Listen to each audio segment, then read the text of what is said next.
नमस्कार, मी आजच्या न्यूज अनकटमध्ये आपलं स्वागत. पाहूया त्याच्या ठळक घडामोडी. कोरोना J1 व्हेरियंटच्या पार्श्वभूमीवर राज्यात आरोग्य यंत्रणा सज्ज.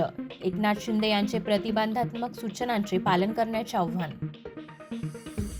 सरसकट कुणबी दाखले देण्यास सरकारचा नकार. ज्येष्ठ साहित्यिक, लोकसाहित्याचे अभ्यासक पद्मश्री डॉक्टर प्रभाकर भानुदास मांडे यांचे अहमदनगर येथे 90व्या वर्षी निधन. फौजदारी कायद्यात सुधारणा सुचवणारी तिन्ही विधेयक राज्यसभेत मंजूर. भारतावरील कर्जाचा बोजा वाढला, 205 लाख कोटींवर पोहोचला आकडा. आंतरराष्ट्रीय नाणेनिधीने दिला इशारा. नागरिकांकडून आधार पॅन लिंकची दिरंगाईमुळे सरकारने वसूल केले 2100 कोटींचा दंड.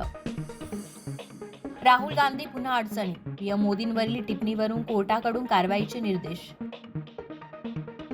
जम्मू आणि काश्मीरच्या पूंछमध्ये सैन्याच्या वाहनावर अतिरेक्यांचा हल्ला, 4 जवान शहीद तर 3 जवान जखमी. टीम इंडियाचा पराक्रम, आफ्रिकेला धूळ चारत मालिकाही जिंकली.